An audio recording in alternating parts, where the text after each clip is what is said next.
ਵਾਹਿਗੁਰੂ ਜੀ ਕਾ ਖਾਲਸਾ ਵਾਹਿਗੁਰੂ ਜੀ ਕੀ ਫਤਿਹ। ਪਰਮ ਸਨਮਾਨਯੋਗ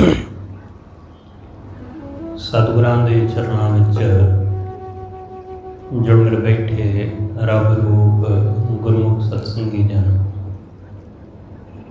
ਸਤਿਗੁਰਾਂ ਦੀ ਬਖਸ਼ਿਸ਼ ਮਹਿਰਾਮਤ ਦਾ ਸਦਕਾ ਗੁਰੂ ਦਰ ਤੇ ਜੁੜਨ ਦਾ ਸੁਭਾਗ ਸਮਾਂ ਨਸੀਬ ਹੋਇਆ।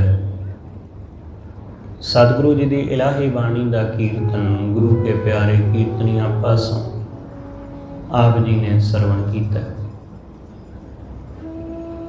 ਸਤਿਗੁਰੂ ਜੀ ਦੇ ਹਜ਼ੂਰ ਬਹਿ ਕੇ ਵਾਹਿਗੁਰੂ ਨਾਲ ਜੁੜਨ ਦਾ, ਸਾਂਝ ਪਾਉਣ ਦਾ ਨਿਮਾਣਾ ਜਿਹਾ ਯਤਨ ਉਪਰਾਲਾ ਕਰ ਰਹੇ ਹਾਂ।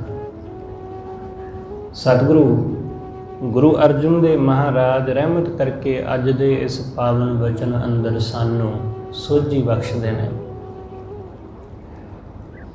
ਸਤਿਗੁਰੂ ਸਮਝਾਉਂਦੇ ਨੇ ਕਿ ਹੋਰਨਾਂ ਦੀ ਨਿੰਦਾ ਕਰਨ ਵਾਲਾ ਮਨੁੱਖ ਆਪਣੇ ਇਸ ਅਨਮੋਲ ਜੀਵਨ ਨੂੰ ਦੂਸਰਿਆਂ ਦੀ ਨਿੰਦਾ ਕਰ ਕਰਕੇ ਬਰਬਾਦ ਕਰ ਲੈਂਦਾ ਹੈ। ਸਤਿਗੁਰੂ ਕਹਿੰਦੇ ਇਹ ਬੜਾ ਅਹਿਲਾ ਜੀਵਨ ਹੈ, ਬੜਾ ਪਿਆਰਾ, ਬੜਾ ਹੀ ਅਨਮੋਲ, ਦੁਰਲਭ। ਤੇ ਇਸ ਦੁਰਲਭ ਜੀਵਨ ਨੂੰ ਬੰਦਾ ਦੂਸਰਿਆਂ ਦੀ ਬੁਰਾਈ ਕਰਕੇ, ਦੂਸਰਿਆਂ ਦੀ ਨਿੰਦਾ ਕਰਕੇ, ਹੋਰਨਾਂ ਦੀਆਂ ਗੱਲਾਂ ਕਰਕੇ ਉਹ ਖਰਾਬ ਕਰਦਾ ਹੈ। ਸਤਿਗੁਰੂ ਕਹਿੰਦੇ ਨਿੰਦਕ ਅਹਿਲਾ ਜਨਮ ਗਵਾਇਆ, ਪਹੁੰਚ ਨਾ ਸਾਕੈ ਕਾਹੂ ਬਾਤੈ। ਨਿੰਦਕ ਬੰਦਾ ਜਿਨ੍ਹਾਂ ਦੀ ਨਿੰਦਾ ਕਰਦਾ ਹੈ ਉਹਨਾਂ ਦੇ ਬਰਾਬਰ ਕਿਸੇ ਵੀ ਤਰ੍ਹਾਂ ਪਹੁੰਚ ਨਹੀਂ ਸਕਦਾ, ਉਹਨਾਂ ਦੇ ਬਰਾਬਰ ਕਿਸੇ ਤਰ੍ਹਾਂ ਵੀ ਪਹੁੰਚ ਨਹੀਂ ਸਕਦਾ। ਅੱਗੇ ਠੌਰ ਨਾ ਪਾਇਆ ਤੇ ਅਗਾਂਹ ਰੱਬ ਦੇ ਦਰ ਵੀ ਉਹਨੂੰ ਟਿਕਾਣਾ ਨਹੀਂ ਮਿਲਦਾ। ਉਹ ਨਿੰਦਾ ਵਿੱਚ ਹੀ ਲੱਗਾ ਰਹਿੰਦਾ ਹੈ।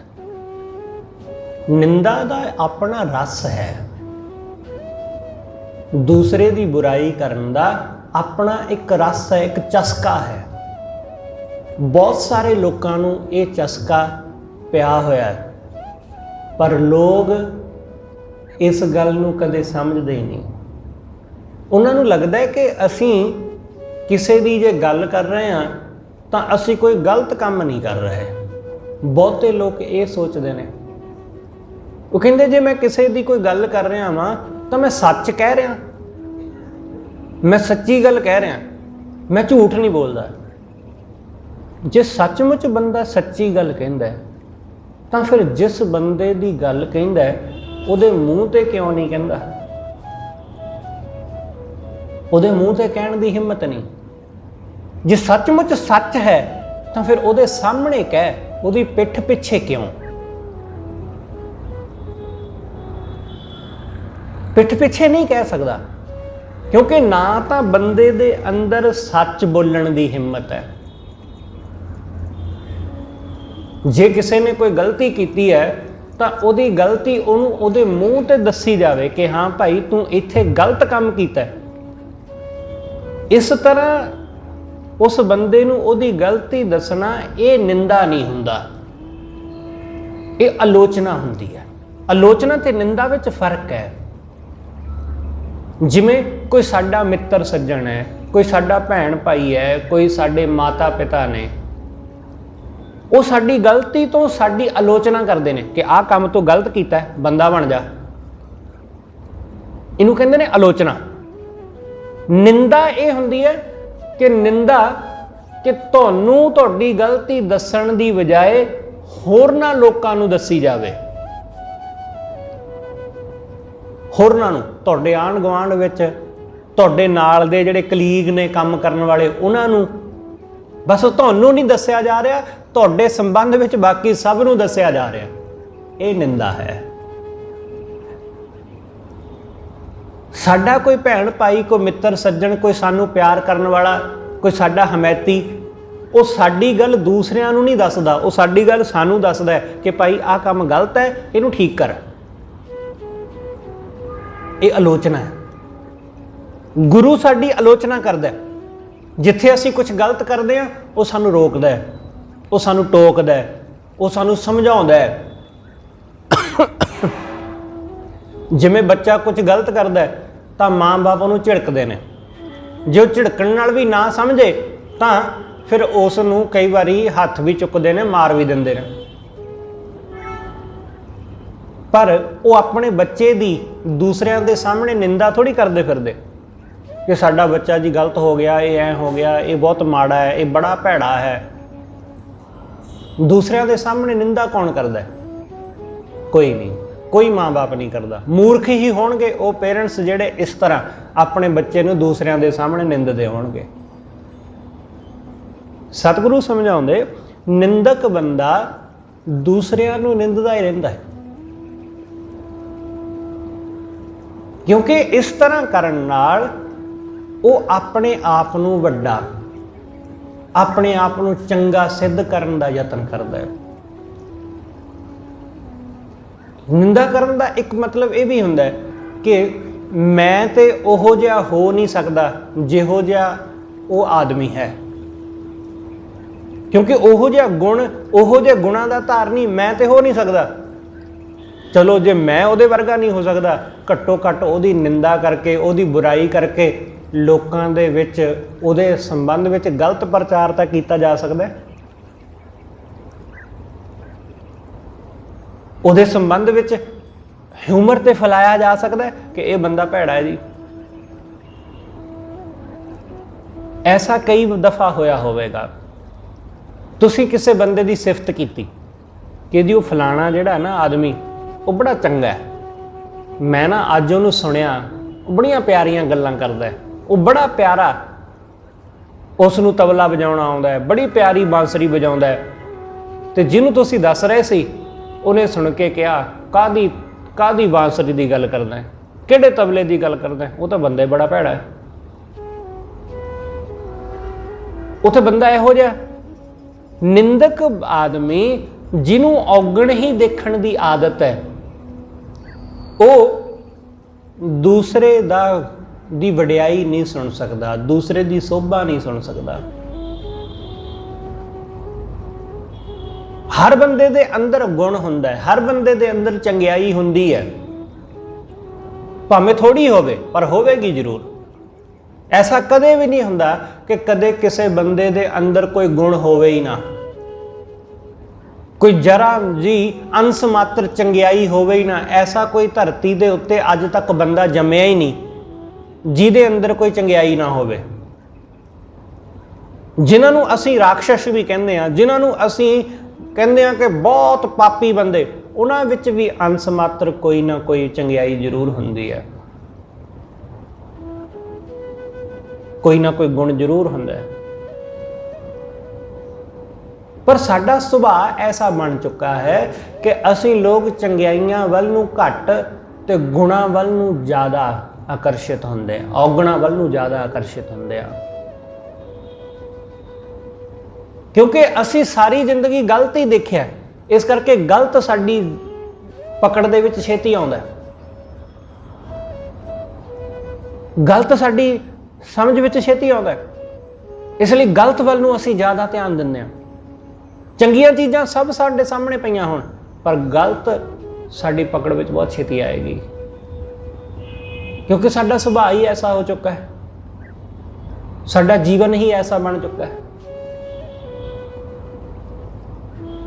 ਗੁਣ ਨਜ਼ਰ ਨਹੀਂ ਆਉਂਦਾ ਤੇ ਇਹ ਨਿੰਦਕ ਬੰਦੇ ਦਾ ਹੀ ਲੱਛਣ ਹੈ ਕਿ ਉਸ ਨੂੰ ਗੁਣ ਨਹੀਂ ਦਿਸਦਾ।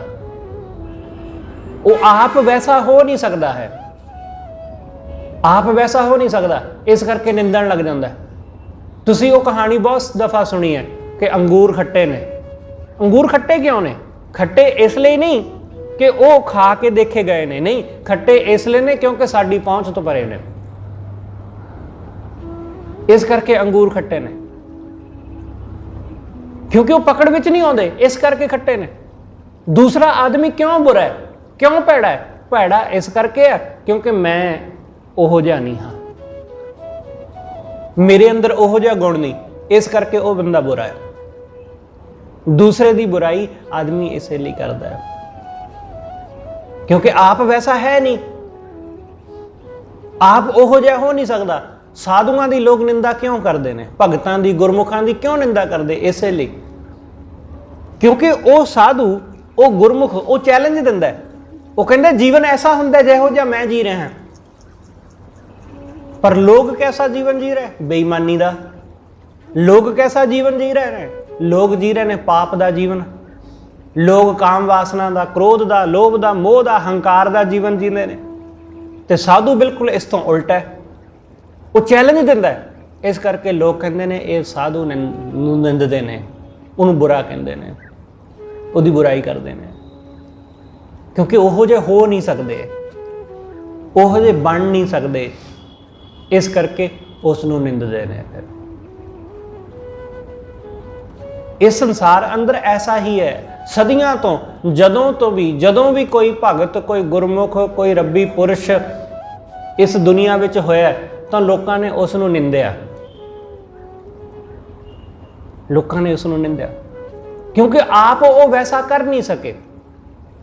वो दूसरिਆਂ ਨਾਲ ਸਾਂਝ ਸਾਰਿਆਂ ਨੂੰ ਇੱਕੋ ਜਿਹਾ कर नहीं सके। कबीर साहब ਨੂੰ लोग निंदते हैं, क्यों निंदते हैं? क्योंकि कबीर साहब वो किसी दे विच भेदभाव नहीं करते। उन्हां दे लई ब्राह्मण शूदर इक्को जिहे ही ने, उन्हां लई मुसलमान हिंदू इक्को जिहे ने, उन्हां नूं सारे प्यार करते हैं। कबीर साहब नूं मुसलमान भी प्यार करता है, कबीर साहब नूं हिंदू भी प्यार करता है, कबीर साहब नूं नीवीं जात वाला भी प्यार करता है, उन्हां नूं उच्ची जात वाला भी प्यार करता है। ते जिहड़ा बंदा वो किसी एक धड़े नाल जुड़िया, उन्होंने सिर्फ उहदे लोग ही पसंद करते हैं, उन्होंने दूसरा पसंद नहीं करता। हिंदू है तो उन्होंने हिंदू पसंद करता है, मुसलमान पसंद नहीं करता उस बंदे नूं, तो फिर वो बंदा दुखी हुंदा है। वो कबीर साहब नाल ईर्षा करता है कि मैं भी तो हो जाई हाँ, पर मैनू वो कुछ नहीं मिल रहा, मैनू वो सत्कार नहीं मिल रहा जो कबीर नूं मिल रहा, मैनू वैसा सन्मान नहीं मिलता। इस करके फिर वो निंदा करन लग जाता है कबीर साहब की। ऐसा ही कि साडे जिथे भी बंदा कोई काम करता है, वो कहता कि मैनू वो सन्मान नहीं मिलता, मेरे कलीग नूं मिलता है। क्यों मिलता है? मैनू भी मिलना चाहिए, मैं भी तो वही काम करना, मैं भी तो उस स्टाफ में रहना। वो फिर निंदा करता है। सतगुरु कहते इस तरह निंदक बंदा अपना जीवन गवा लैंदा है। वो दूसरिਆਂ ਦੀ निंदा करने विच अपने आप ਨੂੰ गवा रहा है, अपने अनमोल जीवन ਨੂੰ देखदा ही नहीं।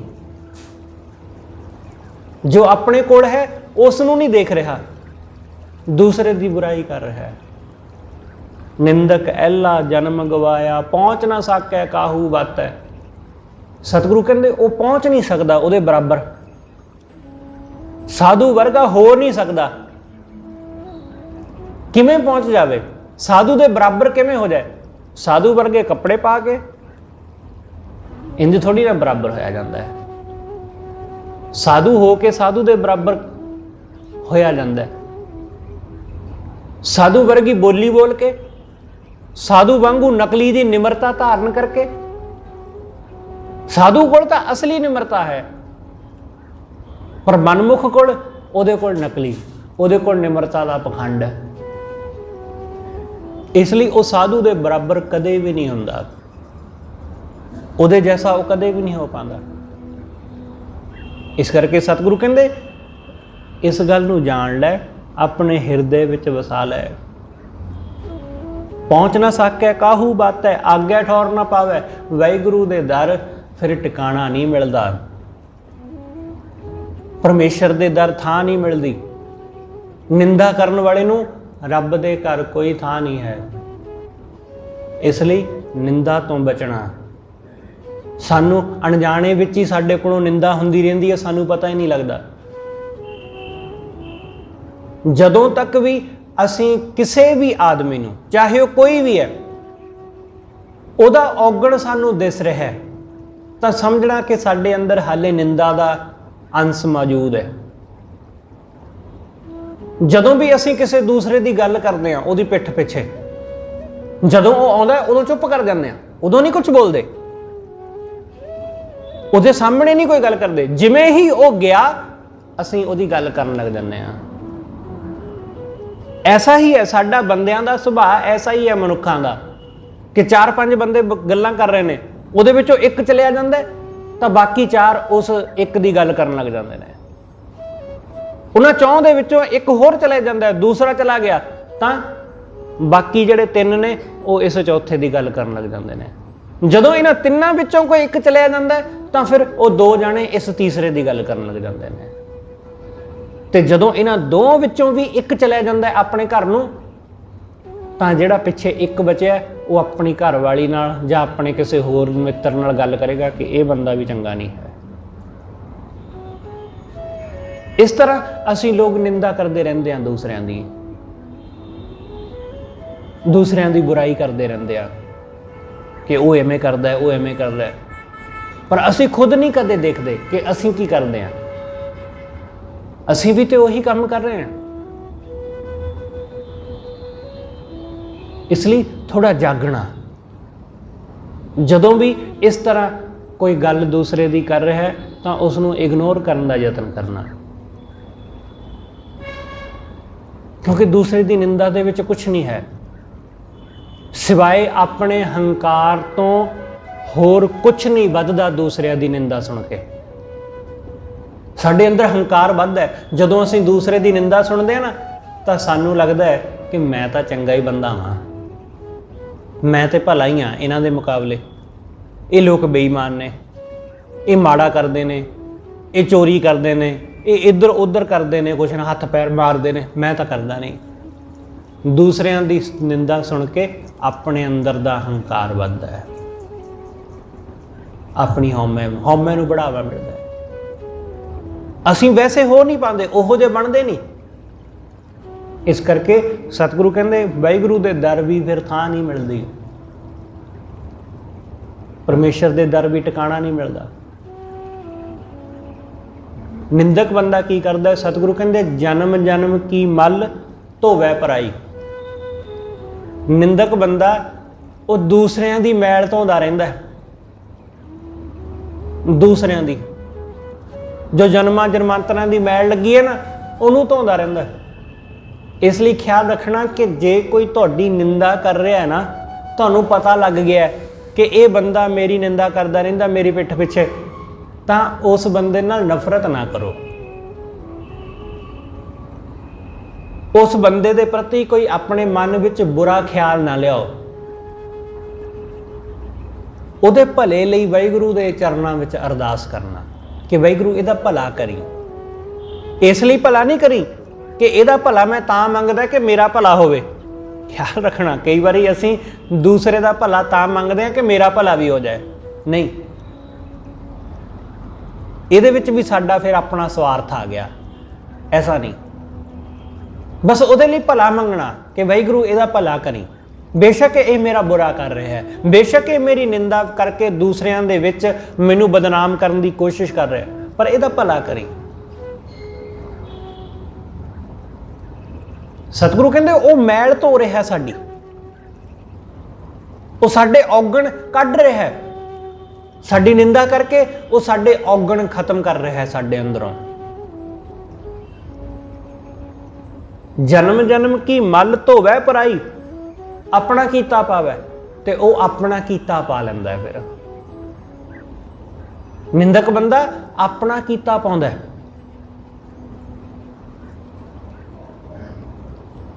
ਇਸ ਲਈ ਇਹ ਖਿਆਲ ਰੱਖਣਾ ਕਿ ਨਿੰਦਕ ਉਹ ਤੁਹਾਡੇ ਸਾਹਮਣੇ ਕੁਝ ਹੋਰ ਕਹਿ ਦੇਗਾ, ਦੂਸਰੇ ਦੇ ਸਾਹਮਣੇ ਜਾ ਕੇ ਕੁਝ ਹੋਰ ਕਹਿ ਦੇਗਾ, ਤੀਸਰੇ ਨੂੰ ਕੁਝ ਹੋਰ ਕਹਿ ਦੇਗਾ। ਉਹਦੀ ਆਦਤ ਹੀ ਐਸੀ ਬਣ ਚੁੱਕੀ ਹੈ ਕਿ ਉਹ ਦੂਸਰਿਆਂ ਨੂੰ ਦੇ ਸਾਹਮਣੇ ਕੁਛ ਨਾ ਕੁਛ ਵੱਖਰੀ ਵੱਖਰੀ ਗੱਲ ਹੀ ਕਹੇਗਾ ਸਾਰਿਆਂ ਨੂੰ। ਤੁਹਾਨੂੰ ਕਹਿ ਦੇਗਾ ਕਿ ਮੈਂ ਤੈਨੂੰ ਨਹੀਂ ਸੀ ਕਿਹਾ, ਮੈਂ ਦੂਸਰੇ ਨੂੰ ਕਿਹਾ ਸੀ।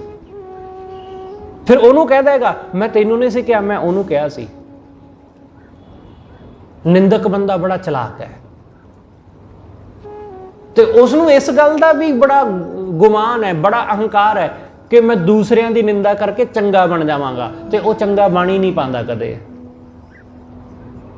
ਤੇ ਜਦੋਂ ਉਹਦਾ ਇਹ ਪਾਜ ਉਗੜ ਜਾਂਦਾ ਹੈ ਨਿੰਦਕ ਬੰਦੇ ਦਾ, ਚੁਗਲਖੋਰ ਦਾ, ਤਾਂ ਫਿਰ ਸਤਿਗੁਰੂ ਕਹਿੰਦੇ ਦੁਖੀ ਹੁੰਦਾ, ਫਿਰ ਉਹ ਕੀਤਾ ਆਪਣਾ ਪਾਵੈ, ਆਪਣਾ ਕੀਤਾ ਪਾਉਂਦਾ, ਆਪਣਾ ਕੀਤਾ ਪ੍ਰਾਪਤ ਕਰਦਾ। ਕਿਉਂਕਿ ਦੂਸਰੇ ਦੀ ਨਿੰਦਾ ਕਰਕੇ ਭਲਾ ਸੁੱਖ ਕਿਵੇਂ ਆ ਸਕਦਾ ਸਾਡੇ ਘਰ? ਦੂਸਰੇ ਦੀ ਬੁਰਾਈ ਕਰਕੇ ਅਸੀਂ ਚੰਗੇ ਕਿਵੇਂ ਹੋ ਸਕਦੇ ਹਾਂ? ਇਹ ਗੱਲ ਸੋਚਣ ਵਾਲੀ ਹੈ ਜਰਾ, ਕਿ ਦੂਸਰੇ ਦੀ ਬੁਰਾਈ ਕਰਕੇ ਮੈਂ ਭਲਾ ਕਿਵੇਂ ਬਣ ਜਾਵਾਂਗਾ, ਮੈਂ ਨੇਕ ਆਦਮੀ ਕਿਵੇਂ ਬਣ ਜਾਵਾਂਗਾ? ਸਵਾਲ ਹੀ ਨਹੀਂ ਪੈਦਾ ਹੁੰਦਾ ਕਿ ਦੂਸਰੇ ਦੀਆਂ ਗੱਲਾਂ ਕਰਕੇ, ਚੁਗਲੀਆਂ ਕਰਕੇ ਮੈਂ ਚੰਗਾ ਬਣ ਜਾਵਾਂ। ਪਰ ਲੋਕ ਇਸੇ ਤਰ੍ਹਾਂ ਕਰਦੇ ਨੇ, ਉਹ ਫਲਾਣੇ ਦੀ ਗੱਲ ਕਰਦੇ ਨੇ, ਉਹ ਕਹਿੰਦੇ ਜੀ ਉਹ ਬੰਦਾ ਐਸਾ, ਇਹ ਕਹਿ ਕੇ ਉਹ ਆਪਣੇ ਆਪ ਨੂੰ ਚੰਗਾ ਦੱਸਣ ਦਾ ਯਤਨ ਕਰਦੇ ਨੇ। ਸਤਿਗੁਰੂ ਕਹਿੰਦੇ ਇਸ ਤਰ੍ਹਾਂ ਕੋਈ ਚੰਗਾ ਨਹੀਂ ਬਣਦਾ, ਤੇ ਇਸ ਤਰ੍ਹਾਂ ਕਦੇ ਕੀਤਾ ਕੁਝ ਹਾਸਲ ਵੀ ਨਹੀਂ ਹੁੰਦਾ। ਇਹਾਂ ਸੁਖ ਨਹੀਂ ਦਰਗਾਹ ਢੋਈ, ਐਸੇ ਬੰਦੇ ਨੂੰ ਇਸ ਜਹਾਨ ਵਿੱਚ ਸੁੱਖ ਨਹੀਂ ਮਿਲਦਾ, ਤੇ ਨਾ ਹੀ ਰੱਬ ਦੇ ਦਰ ਢੋਈ ਮਿਲਦੀ। ਇਹਾਂ ਸੁਖ ਨਹੀਂ ਦਰਗਾਹ ਢੋਈ, ਜਮਪੁਰ ਜਾਏ ਪਹੁੰਚਾਵੈ। ਸਤਿਗੁਰੂ ਕਹਿੰਦੇ ਫਿਰ ਇਹ ਜਮਪੁਰੀ ਨੂੰ ਜਾਂਦਾ, ਐਸਾ ਬੰਦਾ ਜਮ ਦੇ ਵਸ ਪੈਂਦਾ, ਜਮਪੁਰ ਜਾਏ ਪਹੁੰਚਾਵੈ। ਨਿੰਦਾ ਕਰ ਕਰਕੇ ਜਮਪੁਰੀ ਨੂੰ ਪਹੁੰਚਦਾ ਹੈ। ਨਿੰਦਕ ਐਲਾ ਜਨਮ ਗਵਾਇਆ, ਪਹੁੰਚ ਨਾ ਸਕੈ ਕਾਹੂ ਬਾਤੈ, ਆਗੈ ਠੌਰ ਨਾ ਪਾਇਆ। ਉਹ ਕਿਸੇ ਵੀ ਤਰ੍ਹਾਂ ਨਿੰਦਾ ਕਰਕੇ ਦੂਸਰਿਆਂ ਦੇ ਬਰਾਬਰ ਨਹੀਂ ਹੋ ਸਕਦਾ। ਗੱਲਾਂ ਨਾਲ ਕਦੇ ਕੋਈ ਬਰਾਬਰ ਥੋੜੀ ਨਾ ਹੁੰਦਾ। ਕਿਵੇਂ ਅਸੀਂ ਗੱਲਾਂ ਕਰਕੇ ਬਰਾਬਰ ਹੋ ਜਾਵਾਂਗੇ? ਇਸ ਲਈ ਖਿਆਲ ਰੱਖਣਾ ਕਿ ਤੁਹਾਡਾ ਵਿਰੋਧੀ, ਤੁਹਾਡਾ ਨਿੰਦਕ, ਉਹ ਜਿੰਨਾ ਤਕੜਾ ਹੋਵੇਗਾ ਤੁਹਾਡੀ ਨਿੰਦਾ ਕਰਨ ਦੇ ਵਿੱਚ, ਤੁਸੀਂ ਓਨੇ ਹੀ ਪ੍ਰਫੁੱਲਿਤ ਹੋਵੋਗੇ। ਕਿਉਂਕਿ ਸਾਡਾ ਵਿਰੋਧੀ ਸਾਨੂੰ ਪ੍ਰਭਾਸ਼ਿਤ ਕਰਦਾ ਹੈ, ਉਹ ਸਾਡੇ ਜੀਵਨ ਨੂੰ ਸਵਾਰਦਾ ਹੈ। ਇਸ ਲਈ ਆਪਣੀ ਨਿੰਦਾ ਸੁਣ ਕੇ ਦੁਖੀ ਨਾ ਹੋਣਾ। ਸਤਿਗੁਰੂ ਸਮਝਾਉਂਦੇ, ਕਿਰਤ ਪਿਆ ਨਿੰਦਕ ਬਪੁਰੇ ਕਾ। ਨਿੰਦਾ ਕਰਨ ਵਾਲੇ ਦਾ ਉਹਦਾ ਲੇਖ ਹੀ ਐਸਾ ਹੈ, ਉਹਦਾ ਕਰਮ ਹੀ ਐਸਾ ਹੈ। ਵਾਹਿਗੁਰੂ ਨੇ ਉਹਦਾ ਲੇਖ ਹੀ ਐਸਾ ਲਿਖ ਦਿੱਤਾ ਹੈ ਨਿੰਦਕ ਦਾ, ਉਹਦੇ ਸੰਸਕਾਰ ਹੀ ਐਸੇ ਬਣ ਗਏ ਨੇ। ਕਿਰਤ ਪਿਆ ਨਿੰਦਕ ਬਪੁਰੇ ਕਾ, ਕਿਆ ਉਹ ਕਰੇ ਵਿਚਾਰਾ। ਉਹ ਵਿਚਾਰਾ ਕੀ ਕਰ ਸਕਦਾ ਜਦ ਉਹਦਾ ਲੇਖ ਹੀ ਐਸਾ ਹੈ?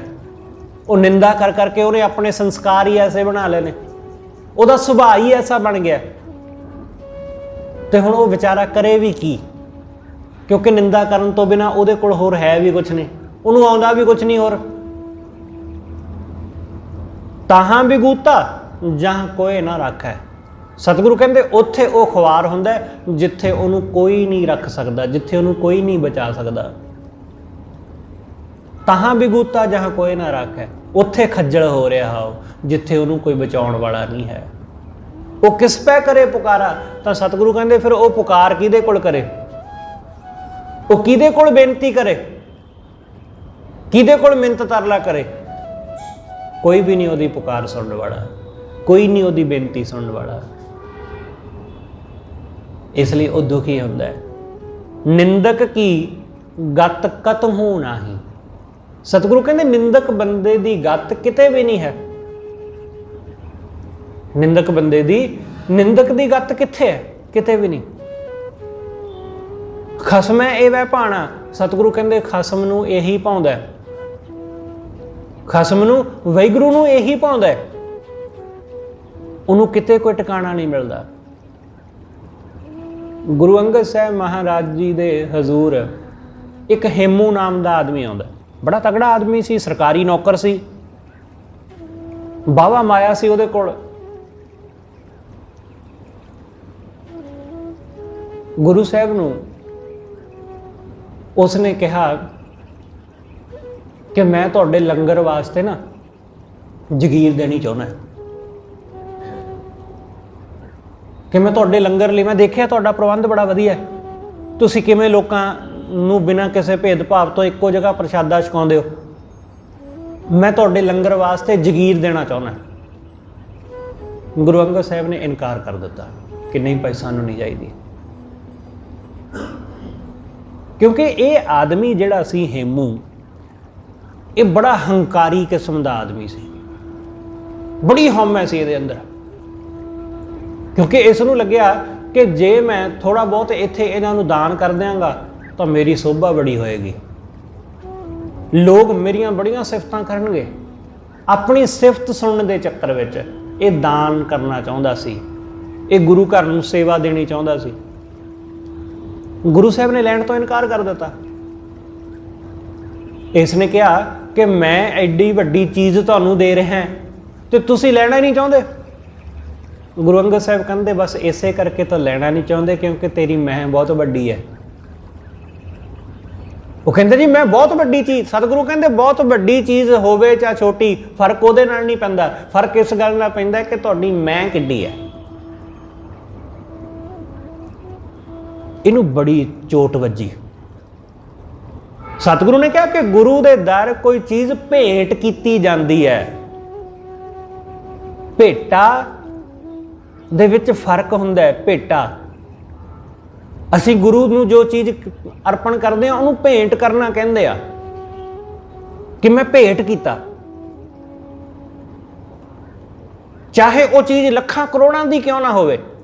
जिहड़ी चीज़ भेटा की जाती है, भेटा करन दा मतलब हुंदा है कि जिस आदमी दे अगे जां जिस दे अगे मैं ये चीज़ रख रहा उहदे सामने इस चीज़ की कोई वैल्यू नहीं है, चाहे वो करोड़ां दी होवे। वो इस चीज़ नालों बहुत अनमोल है, इसलिए भेटा की कोई कीमत नहीं हुंदी है। प्रेम भेंट है, वो सिर्फ अर्पण की जाती है। दान वो हमेशा ही किसी गरीब नूं, किसी लोड़वंद नूं, अपने तो छोटे नूं दिता जाता है। दान वड्डे नूं नहीं दिता जाता, दान छोटे नूं दिता जाता। कि कोई गरीब है, चलो तुसीं उहनूं दान करिया है, उहनूं आटा दालां लैके दे दित्तियां, दान कर दिता। पर गुरु नूं दान नहीं हुंदा कदे। लोग आखते हैं जी असीं गुरु घर नूं जमीन दान कर दी, तुसीं कौन हुंदे जमीन दान करने वाले? गुरु नूं, गुरु नूं भेंट किया जाता है हमेशा कि मैं आ छोटी जी भेटा गुरु के चरणों में रखी। वो सत्कार का प्रतीक है, तो दान बहुती वेरा हंकार का प्रतीक हुंदा है। इसलिए ये ख्याल रखना कि भेटा ते दान दोनों विच अंतर है। गुरु नूं जां किसी सत्कारयोग शख्सियत नूं कोई चीज़ दिओ तां वो भेंट होनी चाहिदी है।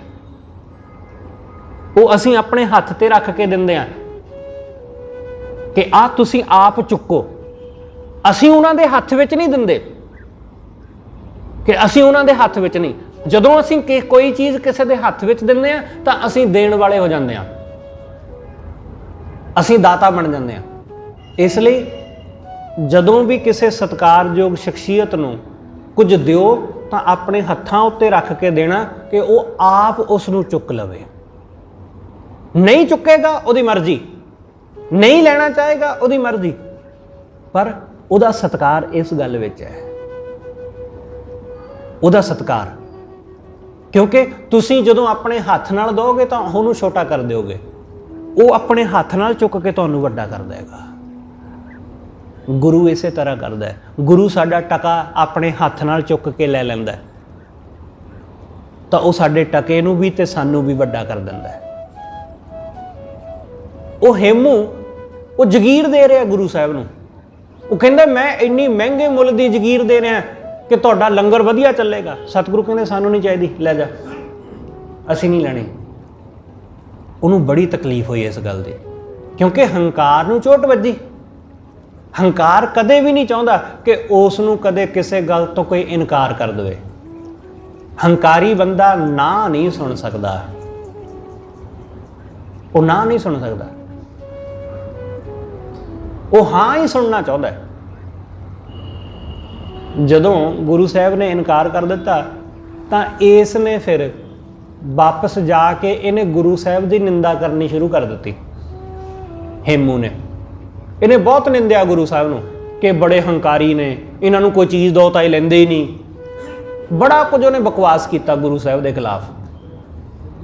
पर यह निंदक ਜਿਹਦੀ ਗੱਲ ਇੱਥੇ ਸਤਿਗੁਰੂ ਕਰਦੇ ਨਿੰਦਕ ਕੀ ਗਤ ਕਤਹੂ ਨਾਹੀ। ਫਿਰ ਪਾਣੀਪਤ ਦਾ ਯੁੱਧ ਹੋਇਆ ਤਾਂ ਬੈਰਮ ਖਾਂ ਦੇ ਹੱਥੋਂ ਛੋਟੀ ਜਿਹੀ ਕੋਈ ਝੜਪ ਹੋਈ ਸੀ, ਤਾਂ ਉੱਥੇ ਇਹ ਹੇਮੂ ਜਿਹੜਾ ਹੈ ਇਹ ਮਾਰਿਆ ਗਿਆ, ਇਹਦੀ ਮੌਤ ਹੋਈ ਉੱਥੇ, ਇਹ ਮਾਰਿਆ ਗਿਆ ਬੜੀ ਬੁਰੀ ਤਰ੍ਹਾਂ ਨਾਲ। ਸਤਿਗੁਰੂ ਕਹਿੰਦੇ ਨਿੰਦਕ ਕੀ ਗਤ ਕਤਹੂ ਨਾਹੀ। ਨਿੰਦਕ ਬੰਦੇ ਦੀ ਕਿਤੇ ਗਤ ਨਹੀਂ। ਖਸਮੈ ਇਵੇਂ ਭਾਣਾ, ਵਾਹਿਗੁਰੂ ਨੂੰ ਵੀ ਸ਼ਾਇਦ ਇਵੇਂ ਹੀ ਪਾਉਂਦਾ ਹੈ। ਦੂਸਰਿਆਂ ਦੀ ਨਿੰਦਾ ਕਰਨ ਵਾਲਾ ਉਹ ਸੁਖੀ ਨਹੀਂ ਹੁੰਦਾ। ਦੂਸਰੇ ਦੀ ਬੁਰਾਈ ਕਰਨ ਵਾਲਾ ਉਹ ਕਦੇ ਸੁੱਖ ਨਹੀਂ ਭੋਗਦਾ, ਉਹ ਦੁੱਖ ਹੀ ਭੋਗਦਾ ਹੈ। ਜੋ ਜੋ ਨਿੰਦ ਕਰੇ ਸੰਤਨ ਕੀ, ਜੋ ਜੋ ਸਾਧੂ ਦੀ ਨਿੰਦਾ ਕਰਦਾ ਤੇ ਜਿਵੇਂ ਜਿਵੇਂ ਉਹ ਨਿੰਦਾ ਕਰਦਾ ਤਿਉਂ ਸੰਤਨ ਸੁਖ ਮਾਨਣਾ, ਉਵੇਂ ਸੰਤ ਜਨ ਸੁਖ ਮਾਣਦੇ ਨੇ। ਉਹ ਪ੍ਰਵਾਹ ਨਹੀਂ ਕਰਦੇ ਕਿ ਕੋਈ ਉਹਨਾਂ ਦੀ ਨਿੰਦਾ ਕਰ ਰਿਹਾ।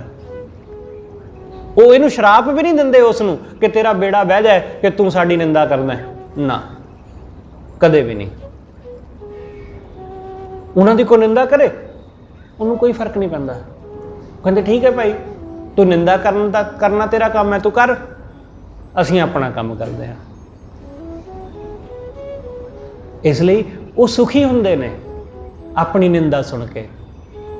ਇਹੀ ਤੇ ਫਰਕ ਹੈ ਸਾਡੇ ਵਿੱਚ ਤੇ ਸਾਧੂ ਅੰਦਰ, ਗੁਰਮੁਖ ਅੰਦਰ ਤੇ ਸਾਡੇ ਅੰਦਰ। ਇਹੀ ਤੇ ਫਰਕ ਹੈ ਕਿ ਸਾਡੀ ਕੋਈ ਨਿੰਦਾ ਕਰੇ ਸਾਨੂੰ ਈਰਸ਼ਾ, ਸਾਨੂੰ ਗੁੱਸਾ ਆਉਂਦਾ, ਅਸੀਂ ਉਸ ਬੰਦੇ ਨਾਲ ਨਫ਼ਰਤ ਕਰਨ ਲੱਗ ਜਾਂਦੇ।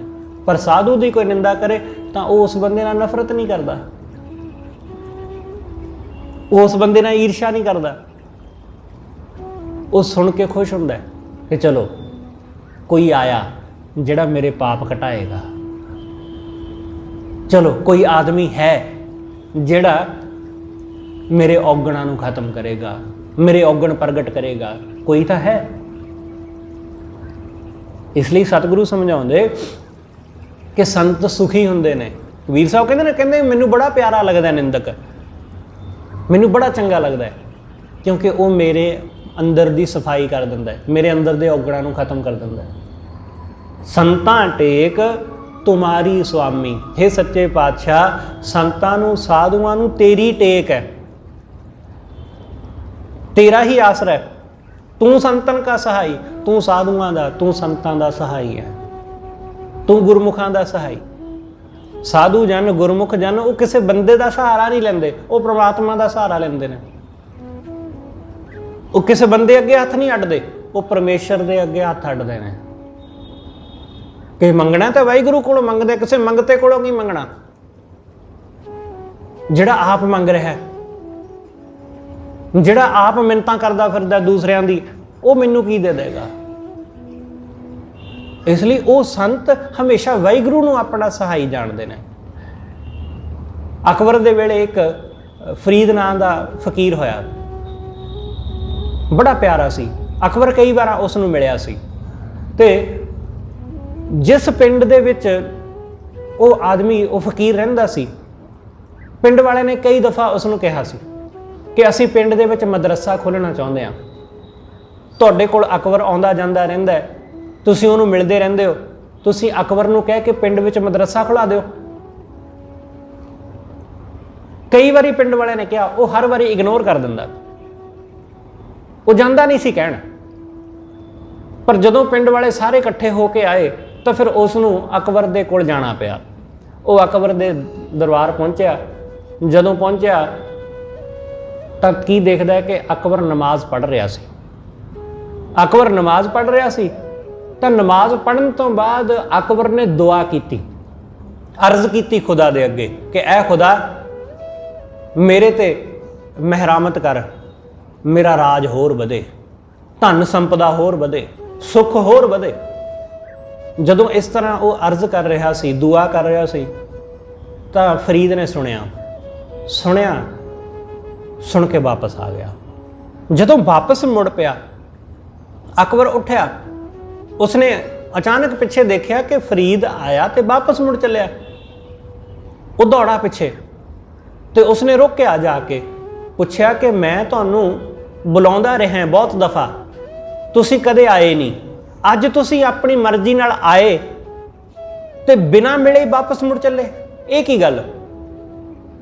ਤਾਂ ਫਕੀਰ ਨੇ ਜਵਾਬ ਦਿੱਤਾ, ਉਸਨੇ ਕਿਹਾ ਮੈਂ ਤਾਂ ਇਹ ਸੋਚ ਕੇ ਆਇਆ ਸੀ ਕਿ ਮੈਂ ਕਿਸੇ ਬਾਦਸ਼ਾਹ ਨੂੰ ਮਿਲਣ ਚੱਲਿਆ, ਪਰ ਤੇਰੇ ਕੋਲ ਆ ਕੇ ਪਤਾ ਲੱਗਾ ਕਿ ਤੂੰ ਤੇ ਆਪ ਭਿਖਾਰੀ ਹੈ, ਤੂੰ ਤੇ ਆਪ ਮੰਗਤਾ ਹੈ। ਉਸਨੇ ਕਿਹਾ ਕਿ ਇਹ ਕੀ ਗੱਲ ਹੈ। ਫਰੀਦ ਨੇ ਕਿਹਾ ਕਿ ਮੇਰੇ ਪਿੰਡ ਵਾਲਿਆਂ ਨੇ ਮੈਨੂੰ ਭੇਜਿਆ ਕਿ ਅਕਬਰ ਨੂੰ ਕਹੋ ਕਿ ਸਾਡੇ ਪਿੰਡ ਮਦਰਸਾ ਖੋਲ ਦੇਵੇ, ਤੇ ਮੈਂ ਇਸ ਕਰਕੇ ਆਇਆ ਸਾਂ, ਪਰ ਜਦੋਂ ਮੈਂ ਆ ਕੇ ਤੈਨੂੰ ਦੇਖਿਆ ਤੂੰ ਤੇ ਆਪ ਮੰਗਦਾ ਫਿਰਦਾ ਕਿ ਐ ਖੁਦਾ ਮੇਰਾ ਰਾਜ ਹੋਰ ਵਧੇ, ਮੈਨੂੰ ਹੋਰ ਧਨ ਸੰਪਦਾ ਮਿਲੇ, ਮੈਨੂੰ ਹੋਰ ਚੀਜ਼ਾਂ, ਤੂੰ ਤੇ ਆਪ ਮੰਗਤਾ ਹੈ, ਤਾਂ ਮੈਂ ਤੇਰੇ ਕੋਲੋਂ ਕੀ ਮੰਗਣਾ। ਇਸ ਲਈ ਮੈਨੂੰ ਤੇਰੇ ਕੋਲੋਂ ਕੁਛ ਨਹੀਂ ਚਾਹੀਦਾ, ਜਿਹਦੇ ਕੋਲੋਂ ਤੂੰ ਮੰਗਦਾ ਮੈਂ ਉਹਦੇ ਕੋਲੋਂ ਮੰਗ ਲੂੰ, ਪਰ ਮੰਗਤੇ ਕੋਲੋਂ ਨਹੀਂ ਮੰਗੂੰਗਾ। ਮੈਂ ਮੰਗਤਿਆਂ ਦੇ ਅੱਗੇ ਹੱਥ ਕਿਉਂ ਅੱਡਾ। ਸਤਿਗੁਰੂ ਕਹਿੰਦੇ ਤੂੰ ਸੰਤਨ ਕਾ ਸਹਾਈ, हे ਸੱਚੇ ਪਾਤਸ਼ਾਹ ਤੂੰ ਸੰਤਾਂ ਦਾ ਸਹਾਈ ਹੈ। ਉਹ ਕਿਸੇ ਬੰਦੇ ਦਾ ਕਿਸੇ ਰਾਜੇ ਦਾ ਆਸਰਾ ਨਹੀਂ ਲੈਂਦੇ। ਹਾਂ ਇਹ ਜ਼ਰੂਰ ਹੈ ਕਿ ਇਹ ਮੰਤਰੀ ਸੰਤਰੀ ਰਾਜੇ ਮਹਾਰਾਜੇ ਇਹ ਸਾਧੂਆਂ ਦਾ ਆਸਰਾ ਜ਼ਰੂਰ ਲੈਂਦੇ ਨੇ। ਜਿਵੇਂ ਹੀ ਵੋਟਾਂ ਆਉਣ ਲੱਗਦੀਆਂ ਇਹ ਸਾਧੂਆਂ ਦੇ ਡੇਰਿਆਂ ਤੇ ਭੱਜਦੇ ਨਾ, ਤੁਰੇ ਫਿਰਦੇ ਨੇ ਨਾ ਸਾਧੂਆਂ ਦੇ ਡੇਰਿਆਂ ਤੇ। ਕਦੇ ਕਿਸੇ ਸਾਧੂ ਦੇ, ਭਾਵੇਂ ਉਹ ਪਖੰਡੀ ਹੋਵੇ, ਭਾਵੇਂ ਕੋ ਰਾਮ ਰਹੀਮੀ ਹੋਵੇ, ਅਗਲੇ ਕਢਾਉਂਦੇ ਨਾ ਜੇਲ੍ਹ ਚੋਂ ਕਿ ਜੀ ਇਹਨੂੰ ਹਾਂ ਛੁੱਟੀ ਦੇ ਦਿਓ ਥੋੜੇ ਦਿਨਾਂ ਲਈ, ਕਿਉਂ? ਕਿਉਂਕਿ ਵੋਟਾਂ ਆਉਣ ਵਾਲੀਆਂ। ਉਹ ਤਾਂ ਪਖੰਡੀ ਨੇ। ਪਰ ਅਕਸਰ ਦੇਖਿਆ ਗਿਆ ਕਿ ਸਾਧੂ ਕਿਸੇ ਦਾ ਸਹਾਰਾ ਨਹੀਂ ਲੈਂਦਾ, ਉਹ ਕਿਸੇ ਦਾ ਸਹਾਰਾ ਨਹੀਂ, ਉਹ ਸਿਰਫ ਪਰਮਾਤਮਾ ਦਾ ਸਹਾਰਾ ਲੈਂਦਾ ਹੈ। ਸਤਿਗੁਰੂ ਕਹਿੰਦੇ ਕਹੋ ਨਾਨਕ ਸੰਤ ਹਰ ਰਾਖੇ। ਵਾਹਿਗੁਰੂ ਨੇ ਆਪਣੇ ਸੰਤਾਂ ਨੂੰ ਰੱਖ ਲਿਆ, ਪਿਆਰਿਆਂ ਨੂੰ। ਨਿੰਦਕ ਦੀ ਇਹ ਰੁੜਾਈ ਤੇ ਨਿੰਦਕ ਰੁੜ ਗਏ, ਨਿੰਦਕ ਰੋੜ ਦਿੱਤੇ ਪਰਮੇਸ਼ਰ ਨੇ, ਤੇ ਸਾਧੂਆਂ ਨੂੰ ਬਚਾ ਲਿਆ, ਗੁਰਮੁਖਾਂ ਨੂੰ ਬਚਾ ਲਿਆ। ਜਿਹੜਾ ਵੀ ਗੁਰੂ ਦੇ ਚਰਨਾਂ ਨਾਲ ਜੁੜਦਾ ਹੈ, ਵਾਹਿਗੁਰੂ ਦੇ ਨਾਲ ਜੁੜਦਾ ਹੈ, ਉਹ ਬਚ ਜਾਂਦਾ ਹੈ। ਜਿਹੜਾ ਨਿੰਦਾ ਕਰਨ ਵਿੱਚ ਜੁੜਦਾ ਹੈ ਉਹ ਰੁੜ ਜਾਂਦਾ ਹੈ। ਇਸ ਲਈ ਨਿੰਦਾ ਤੋਂ ਬਚਣਾ, ਜਾਣੇ ਅਣਜਾਣੇ ਦੋਨਾਂ ਤੋਂ। ਕਿਸੇ ਦੀ ਵੀ ਗੱਲ ਸੁਣਨ ਵਿੱਚ ਤੇ ਕਰਨ ਵਿੱਚ ਕੋਈ ਰਸ ਨਹੀਂ। ਗੱਲ ਕਰਨੀ ਹੈ ਜੇ ਚਾਰ ਬੰਦਿਆਂ ਵਿੱਚ ਤਾਂ ਪਰਮੇਸ਼ਰ ਦੀ ਗੱਲ ਕਰਕੇ ਵੇਖੋ, ਵਾਹਿਗੁਰੂ ਦੀ ਗੱਲ ਕਰਕੇ ਦੇਖੋ, ਬੜਾ ਸਵਾਦ ਆਉਂਦਾ ਜੀ, ਬੜਾ ਰਸ ਆਉਂਦਾ। ਦੂਸਰੇ ਦੀ ਨਿੰਦਾ ਕਰਕੇ ਥੋੜੀ ਚਿਰ ਤੇ ਲੱਗਦਾ ਕਿ ਬੜਾ ਰਸ ਹੈ, ਪਰ ਹੈ ਕੁਛ ਨਹੀਂ ਉਹਦੇ ਵਿੱਚ। ਉਹਦੇ ਵਿੱਚ ਆਪਣਾ ਹੀ ਮਨ ਉਚਾਟ ਹੁੰਦਾ, ਉਹਦੇ ਵਿੱਚ ਆਪ ਦਾ ਹੀ ਨੁਕਸਾਨ ਹੈ ਜਦੋਂ ਅਸੀਂ ਦੂਸਰੇ ਦੀ ਬੁਰਾਈ ਕਰਦੇ ਹਾਂ, ਦੂਸਰੇ ਦੀ ਨਿੰਦਾ ਕਰਦੇ ਹਾਂ। ਇਸ ਲਈ ਇਸ ਤੋਂ ਬਚਣਾ, ਨਿੰਦਾ ਤੋਂ ਬਚਣਾ ਤੇ ਵਾਹਿਗੁਰੂ ਦੀ ਉਸਤਤ ਕਰਨ ਵਾਲੇ ਪਾਸੇ ਲੱਗਣਾ। ਗੁਰੂ ਅੰਗਦ ਸਾਹਿਬ ਮਹਾਰਾਜ ਜੀ ਦਾ ਅੱਜ ਜੋਤੀ ਜੋਤ ਦਿਹਾੜਾ ਹੈ। ਗੁਰੂ ਸਾਹਿਬ ਨੇ ਗੁਰੂ ਅਮਰਦਾਸ ਜੀ ਨੂੰ ਗੁਰਤਾ ਗੱਦੀ ਬਖਸ਼ੀ। ਜਦੋਂ ਗੁਰੂ ਅਮਰਦਾਸ ਜੀ ਨੂੰ ਗੁਰਤਾ ਗੱਦੀ ਦੇਣ ਲੱਗੇ ਗੁਰੂ ਅੰਗਦ ਸਾਹਿਬ, ਤਾਂ ਗੁਰੂ ਅਮਰਦਾਸ ਜੀ ਨੇ ਕਿਹਾ ਕਿ ਸੱਚੇ ਪਾਤਸ਼ਾਹ ਮੈਂ ਬੁੱਢਾ ਆਦਮੀ 70-75 ਦਾ ਹੋ ਗਿਆ, ਤੇ ਹੁਣ ਮੇਰੇ ਕੋਲੋਂ ਇਹ ਭਾਰ ਨਹੀਂ ਚੁੱਕਿਆ ਜਾਣਾ। ਇਹ ਬੜਾ ਭਾਰ ਹੈ ਜਿਹੜਾ ਤੁਸੀਂ ਇਹ ਦੇਣ ਲੱਗੇ ਹੋ, ਕਿਸੇ ਐਸੇ ਨੂੰ ਦਿਓ ਜਿਹੜਾ ਚੁੱਕਣ ਦੇ ਯੋਗ ਹੋਵੇ। ਤਾਂ ਗੁਰੂ ਅੰਗਦ ਸਾਹਿਬ ਨੇ ਆਖਿਆ ਕਿ ਤੁਹਾਡੇ ਤੋਂ ਬਿਨਾਂ ਕੋਈ ਹੋਰ ਯੋਗ ਹੈ ਹੀ ਨਹੀਂ। ਇਸ ਭਾਰ ਨੂੰ ਤੁਸੀਂ ਹੀ ਚੁੱਕ ਸਕਦੇ, ਇਸ ਭਾਰ ਨੂੰ ਉਹੀ ਮੋਢੇ ਚੁੱਕ ਸਕਦੇ ਨੇ ਜਿਨ੍ਹਾਂ ਮੋਢਿਆਂ ਨੇ 12 ਸਾਲ ਗਾਗਰ ਢੋਈ ਹੈ, ਜਿਨ੍ਹਾਂ ਮੋਢਿਆਂ ਨੇ ਕਦੇ ਆਪਣੇ ਉੱਪਰ ਇੱਕ ਤਿਣਕਾ ਮਾਤਰ ਨਹੀਂ ਚੁੱਕਿਆ। ਉਹ ਇਸ ਗੁਰਤਾ ਦਾ ਭਾਰ ਕਿਵੇਂ ਚੁੱਕ ਲੈਣਗੇ? ਤੁਸੀਂ ਹੀ ਚੁੱਕਣ ਦੇ ਯੋਗ ਹੋ। ਗੁਰੂ ਅਮਰਦਾਸ ਨੇ ਕਿਹਾ ਕਿ ਤੁਹਾਡੇ ਪੁੱਤਰ ਉਹ ਕੋਈ ਘੱਟ ਥੋੜੀ ਨਾ ਹੈ, ਉਹਨਾਂ ਚੋਂ ਦੇ ਦਿਓ ਕਿਸੇ ਨੂੰ। ਤਾਂ ਗੁਰੂ ਅੰਗਦ ਸਾਹਿਬ ਨੇ ਆਖਿਆ ਕਿ ਉਹਨਾਂ ਅੰਦਰ ਇੰਨੀ ਹਿੰਮਤ ਨਹੀਂ ਹੈ ਕਿ ਉਹ ਇਸ ਭਾਰ ਨੂੰ ਚੁੱਕ ਸਕਣ। ਉਹਨਾਂ ਦੇ ਅੰਦਰ, ਉਹਨਾਂ ਦੇ ਮੋਢਿਆਂ ਤੇ ਹਉਮੈ ਦਾ ਬੜਾ ਭਾਰ ਲੱਦਿਆ ਹੋਇਆ ਹੈ। ਇਸ ਲਈ ਇਹ ਭਾਰ ਸਿਰਫ ਤੁਸੀਂ ਚੁੱਕ ਸਕਦੇ। ਗੁਰੂ ਅਮਰਦਾਸ ਜੀ ਨੂੰ ਗੁਰਤਾ ਗੱਦੀ ਬਖਸ਼ ਕੇ ਗੁਰੂ ਅੰਗਦ ਸਾਹਿਬ ਅੱਜ ਦੇ ਦਿਨ ਜੋਤੀ ਜੋਤ ਸਮਾਏ। ਸਿੱਖਾਂ ਨੇ ਪੁੱਛਿਆ ਕਿ ਸਤਿਗੁਰੂ ਜੀ ਤੁਹਾਡੇ ਜਾਣ ਤੋਂ ਬਾਅਦ ਅੰਤਿਮ ਕਿਰਿਆਵਾਂ ਕੈਸੀਆਂ ਕੀਤੀਆਂ ਜਾਣ? ਤਾਂ ਗੁਰੂ ਅੰਗਦ ਸਾਹਿਬ ਨੇ ਆਖਿਆ ਕਿ ਕੋਈ ਕਿਸੇ ਤਰ੍ਹਾਂ ਦੀ ਵਿਸ਼ੇਸ਼ ਕਿਰਿਆ ਕਰਨ ਦੀ ਜ਼ਰੂਰਤ ਨਹੀਂ, ਬਸ ਇਸ ਪੰਜ ਭੂਤਕ ਸਰੀਰ ਨੂੰ ਚਿਖਾ ਦੇ ਉੱਤੇ ਰੱਖ ਕੇ ਜਿਵੇਂ ਹੀ ਸੰਸਕਾਰ ਕੀਤਾ ਜਾਂਦਾ ਕਰ ਦੇਣਾ। ਬਸ ਹੋਰ ਕਿਸੇ ਤਰ੍ਹਾਂ ਦੀ ਕਿਰਿਆ ਕਾਂਡ ਕਰਮ ਧਰਮ ਹੋਰ ਕਿਰਿਆ ਜਪ ਤਪ ਪੂਜਾ ਪਾਠ ਕੁਛ ਵੀ ਕਰਨ ਦੀ ਜ਼ਰੂਰਤ ਨਹੀਂ ਹੈ, ਬਸ ਇਹੀ ਕਰਨਾ। ਉਹਨਾਂ ਦੇ ਜੋਤੀ ਜੋਤ ਸਮਾਉਣ ਤੋਂ ਬਾਅਦ 10ਵੇਂ ਦਿਨ ਗੁਰੂ ਅਮਰਦਾਸ ਮਹਾਰਾਜ ਜੀ ਨੇ ਜੋ ਉਹਨਾਂ ਦੇ ਸੰਬੰਧ ਦੇ ਵਿੱਚ ਇੱਕ ਸਮਾਗਮ ਉਲੀਕਿਆ, ਤੇ ਜਿਸ ਵਿੱਚ ਜਿਹਨੂੰ ਆਪਾਂ ਕਹਿ ਦਿੰਦੇ ਹਾਂ ਅੱਜ ਦੀ ਭਾਸ਼ਾ ਵਿੱਚ ਅੰਤਿਮ ਅਰਦਾਸ, ਕਿ ਇਸ ਤਰ੍ਹਾਂ ਦਾ ਸਤਿਗੁਰੂ ਜੀ ਨੇ ਸਮਾਗਮ ਉਲੀਕ ਕੇ ਉਹਨਾਂ ਦੇ ਗੁਣ ਸੰਗਤਾਂ ਨੂੰ ਦੱਸੇ। ਇਸ ਤਰ੍ਹਾਂ ਗੁਰੂ ਅੰਗਦ ਸਾਹਿਬ ਮਹਾਰਾਜ ਅੱਜ ਦੇ ਦਿਨ ਜੋਤੀ ਜੋਤ ਸਮਾ ਗਏ। ਹੋਈਆਂ ਭੁੱਲਾਂ ਲਿਖੇਵਾਂ ਸਤਿਗੁਰੂ ਜੀ ਅਤੇ ਆਪ ਸਰਬੱਤ ਸੰਗਤ ਬਖਸ਼ਣਯੋਗ, ਭੁੱਲਾਂ ਨਾ ਚਤਾਰਦੇ ਹੋਏ ਆਖੋ ਜੀ ਵਾਹਿਗੁਰੂ ਜੀ ਕਾ ਖਾਲਸਾ ਵਾਹਿਗੁਰੂ ਜੀ ਕੀ ਫਤਿਹ।